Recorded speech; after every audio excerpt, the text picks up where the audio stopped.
Hello, everybody. Welcome back to Godspeed. Today, I'm your host, your guide through the AI-infused paradigm shift that we're going through. My name is Riley Roseby. Today is July 30th, and it is a big week. Not only do we have big tech earnings and maybe, 150, 200 other companies reporting, but the FOMC held its meeting today and shared a nothing burger. Once again, we are in a rate cutting environment, folks. Even though we didn't get any rate cuts, that is what traders are anticipating. So knowing that, we should just assume that we are in a rate cutting environment. And I want to take a look at these three messages Powell gave us today. The Fed leaves rates unchanged. The Fed removes language saying uncertainty has diminished. This is positive, right? Markets hate uncertainty. We want certain things. We want the certainty. So saying that the certainty is diminished, that's a positive sign. Rate cuts may be coming soon. And then this bottom one, traders par bets on more than one rate cut this year. Maybe we get two. We don't know. That's the surprise of it. But folks, we are in a rate cutting environment, correct? It would be absolutely mind-blowing. Markets would probably fall a few percent instantaneously, and the data doesn't support it. But what happens if the Fed actually increased rates? This doesn't seem likely. Most likely move, and there's tremendous pressure being put on Powell by the president to cut rates.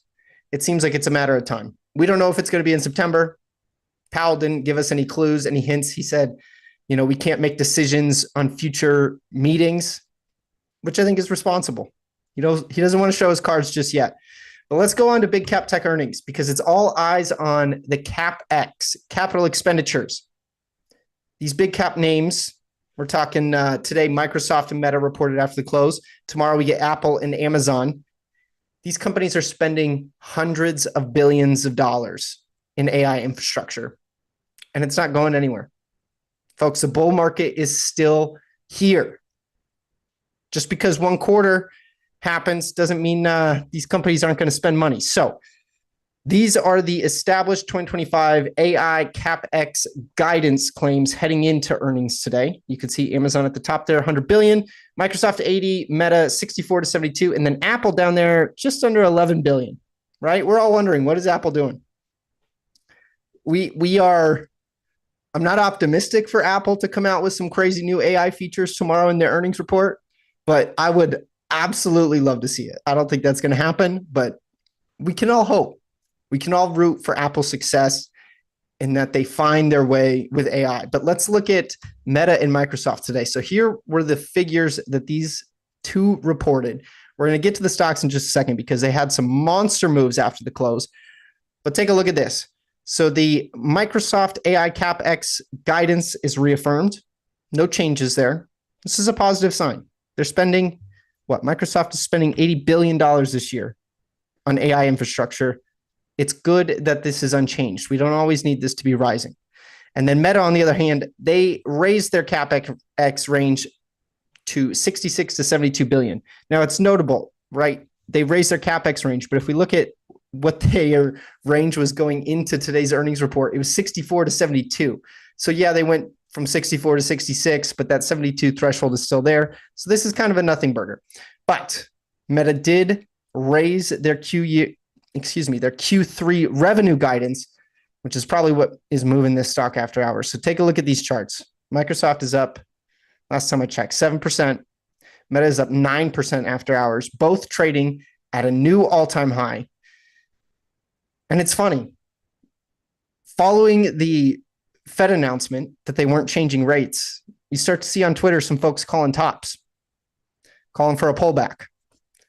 And then we get Meta and Microsoft absolutely ripping in our face after hours. And I love this tweet from JC. I should have put it up in this slide, but he just said Microsoft just added $300 billion in market cap in a few minutes. For perspective, that's more than the entire value of the 475 companies in the S&P 500. These aren't little moves, folks. This isn't grandma and grandpa pushing buttons after hours. This is institutional buying by the biggest whales on Wall Street.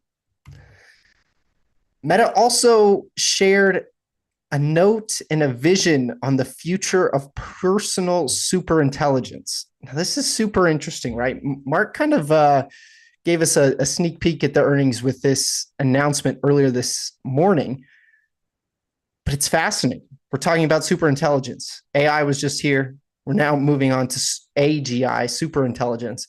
And this sounds scary, but I really challenge you guys to go ahead and check out Mark's note. If you go to meta.com/superintelligence, you'll be able to find it.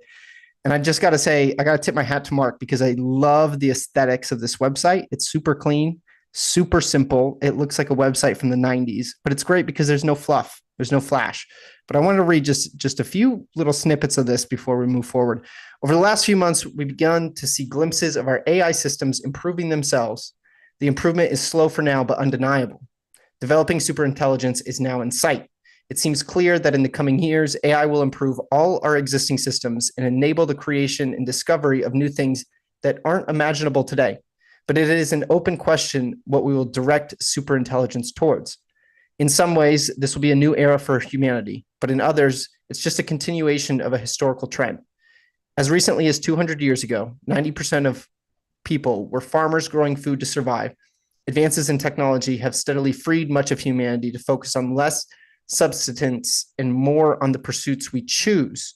At each step, people used our new profound productivity to achieve more than was previously possible, pushing the frontiers of science and health, as well as spending more time on creativity, culture, relationships, and enjoying life. I think this is beautiful, folks. And this is my optimistic viewpoint with AI. It's going to free up our time to do more of the things that we love. It's not something to be scared of. It's something to lean in. And especially as investors, this is where the money is going. These are where the trends are going. We can't overlook this. This is the new market. Don't fight the trend. Ride with it. So now I want to take a look here. We've been talking about new form factors, right? Perplexity Comet, these AI web browsers. I'm super interested in the minimal phone. We've had some other AI hardware devices, nothing that seems to really stick. We don't have that Steve Jobs iPhone moment yet. But take a look at this. This is from Luxottica's earnings report earlier in the week. Sales of the AI glasses increased by more than 200% year over year. Now, for those of you unfamiliar, this is the collaboration between Ray-Ban, who is a brand underneath Luxottica, and Meta to develop the Meta glasses. I myself am a Meta glasses user. I don't love them all the time. To me, the Bluetooth seems a little too close to the brain. But when I'm out on a walk, especially if I'm out on a run, these Meta glasses are my go-to choice. Not only do they have speakers, but I have Meta AI in the glasses.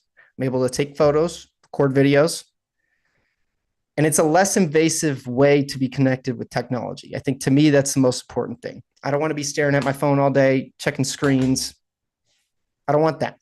I want technology to seamlessly integrate into my life.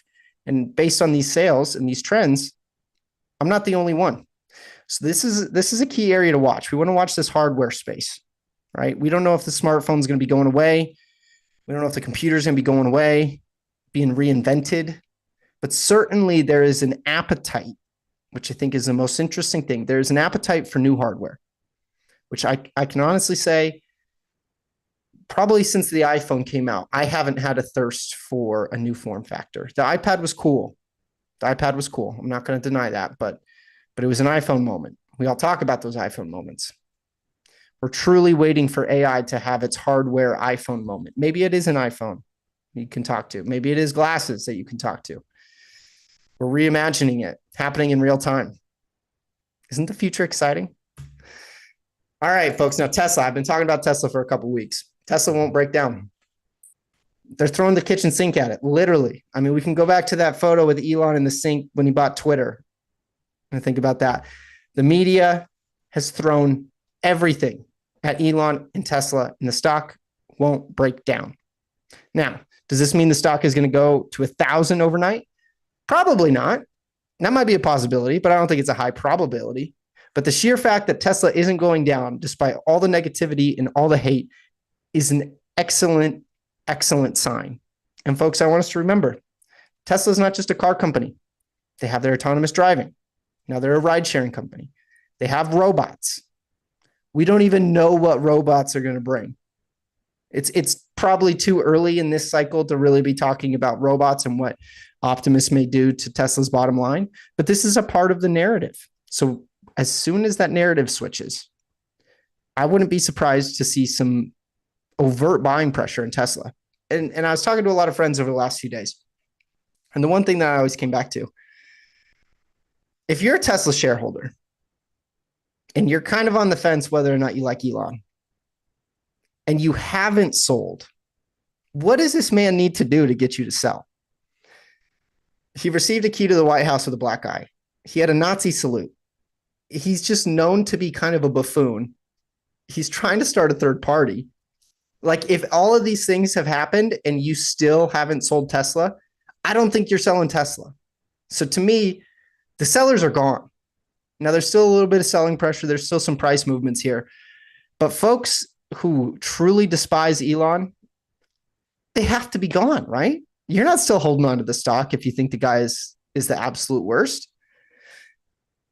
Time will tell, but it's notable. Tesla is not going down. So if it's not going down, is it going to go up? That's the real question. Now, before we leave today, I want us to kind of zoom out and take one more look at something, because NVIDIA continues to go higher. Today it closed at another all-time high. Stock is up 32% year to date. For reference, the S&P is up about 7 and the Qs are up about 10. Monster outperformer. And if you've been following me for some time, you know NVIDIA is the picks and shovels of this AI gold rush. Everybody needs their chips. The more money Amazon, Microsoft, Meta, Apple spend on AI, the more money is going to NVIDIA.